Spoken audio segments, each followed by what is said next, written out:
So let's say you find yourself at some turning point in your life, something like Dante's darkened wood. So what do? Well, you seek direction from your family. Or it's not inconceivable that you might look to the movies for guidance. Believe it or not, sometimes those two choices can be more or less the same thing. By way of explanation, here's Next Big Thing contributor Steve Zeitlin. I mean, like everybody else in the United States, I thought I was married to the mob. I fell in love with gangster movies. I watch them every night. I've seen Goodfellas a whole bunch of different times. I just love the scene, for instance, when Joe Pesci is about to get made. That is, he's about to be inducted, about to become a real mobster in the Casa Nostra. Guess what? They're gonna make him. Oh, he's gonna make you?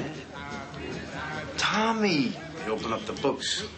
Only got the okay. You believe that? This little guinea bastard? You believe that? Huh? He's gonna get made? We're gonna work for this guy one day. He's gonna be a boss. Okay, so maybe you're the one person in America who didn't see Goodfellas. But if you remember it, and you did see it, you'll know that he doesn't get made. He gets all dressed up, he puts on his tuxedo, he goes out to his induction ceremony, and lo and behold, he gets whacked. He gets whacked like they all get whacked. We love to see these guys get whacked, and we've been doing it for generations. Starting in 1912, when D.W. Griffith made the first silent movie about the New York City mob wars, all the way through The Sopranos. And for me, that world existed only in the movies. I mean, nobody really talks like that, right?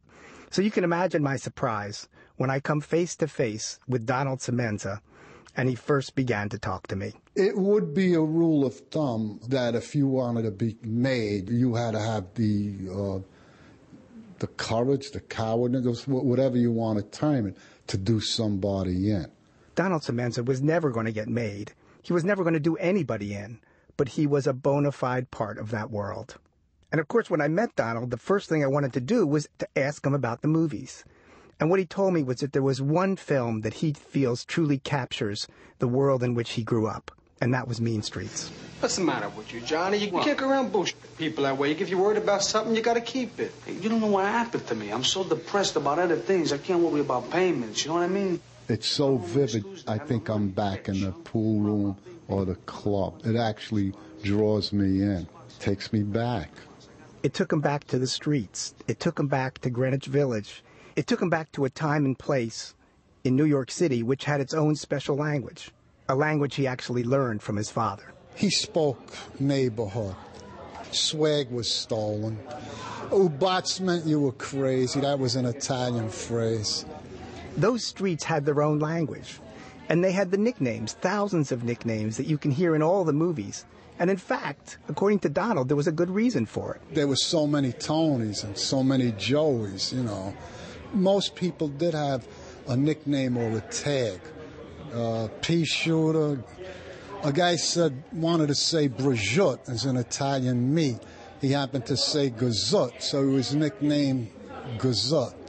My cousin Dominic was Ish. My brother was B.O.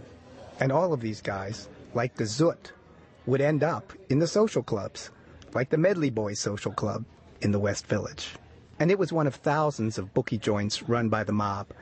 But you didn't have to go in there to bet. You know, you could just go in and have a cup of coffee. You know, I'll have black, I'll have brown. Forget cappuccino to throw you out. What's the other thing, a latte or whatever? Yeah, those words, they were not to be used. There was a time in my life that I would feel so safe going to the social club. I mean, I would go out on a date and meet somebody nice and really didn't know how to act. I felt uncomfortable. And when I got back to the social club, I was very comfortable.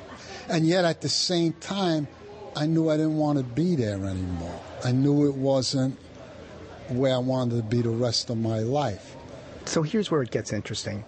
Donald graduates from 8th grade, and he suddenly sees a fork in the road. On the one hand, half of his class is going into drugs, half of his class is getting promoted into the mob.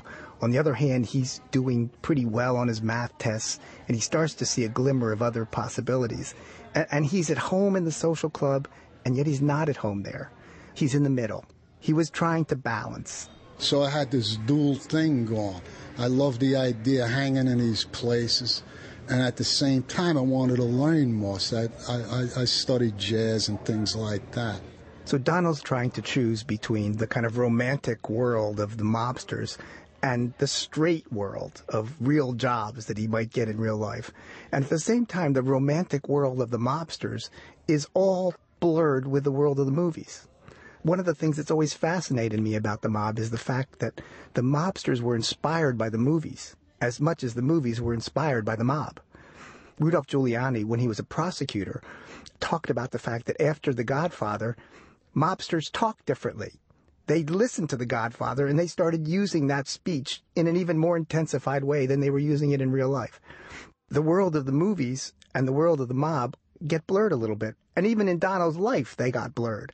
He tells the story about John the Bug, who ran the Medley Boys Social Club. And one of the guys who worked for him was Fat Sal. Now, Fat Sal was skimming money off the profits, and he was in big trouble in the social club. And all of a sudden, he disappears. There's not a trace of him. But Donald runs into him, not on the street, on TV. And there's some kind of soap on, and I'm sucking down some salami sandwich. And who do I see on the screen? Fat Sal. I can't believe it. And then one night we were all in the social club, see. The TV was on, and it was The Untouchables. And all of a sudden, somebody says, there's Fat Sal. He's on some flagpole. And somebody runs to the back room, tells John. So John comes running out of the back room. Where is that fat bastard? I'll kill him. No, he's on TV. And now he's yelling at the TV, kill that fat bastard, kill him. And we're thinking to ourselves, wait a minute, John is rooting for the cops to doing Fat Sal. So we're all chuckling inside. We're never going to chuckle at John because of the reputation he has. He killed a couple of guys on Bleecker Street, so I heard.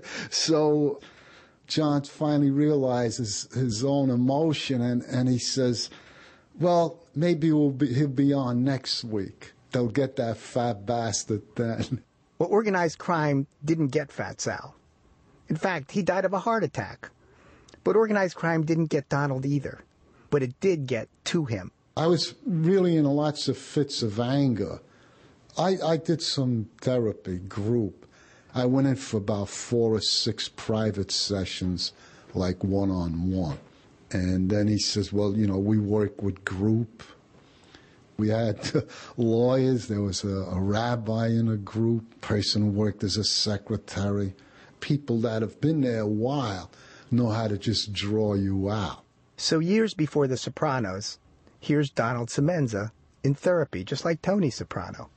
And how does he work it all out? He works it out through the movies, and particularly through Mean Streets, his favorite. That really had an effect on me. It sort of scared me, I said, And the doctor asked me, who was I like? And I said, all of them. You see, Donald identified with the bad guys in the movie, like Johnny Boy, who ends up getting whacked. But he also identifies with the kind of good guy in the movie, Charlie, who's obsessed with St. Francis and is determined to do good in the world. So Donald's life careened towards this moment of decision, the moment when he was offered a job by the mob. And all I had to do was be taking phone numbers and then relay them to the bookmaker. Even if wires were tapped, they could never really break in somewhere. This was a scheme. I don't know if it would have worked because I turned the job down. But I thought about it.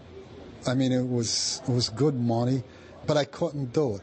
Just the thought of being arrested and having to say to my family, my mom and dad, I'm in jail. I couldn't do that.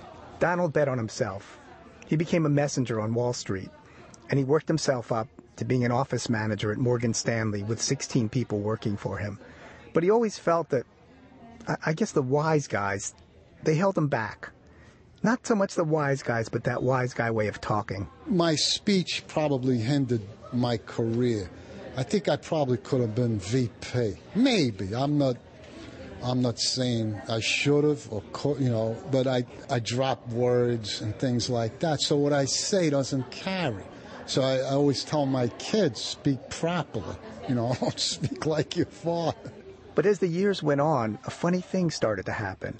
His kids started to kind of marvel at the way he spoke, and his wife Pat would ask him about the stories, and he started telling them as if he were showing a movie. And frankly, he was a little taken aback at Pat's reaction. I would tell her about the people I grew up with, She said, Donald, you come from a subculture.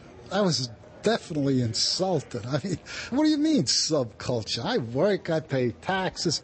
So I met my friend Tony, who I was working with at the time. He said, Tony, not for anything, but I said to Pat about, us growing up, and she says, we came from a subculture. Imagine that. And my friend Tony says, of course we did. Don't you realize it?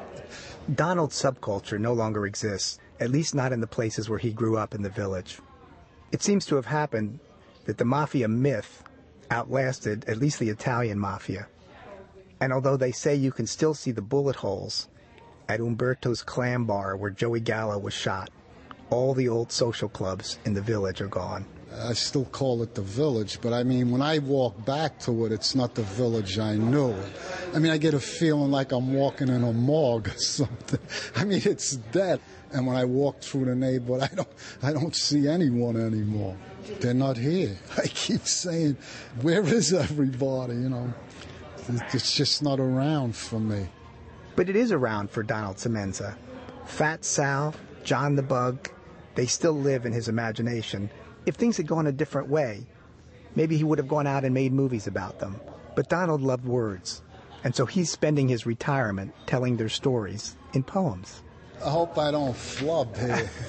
Here's the line. Let me get my glasses on. Back then it was the line. The line was everything back then.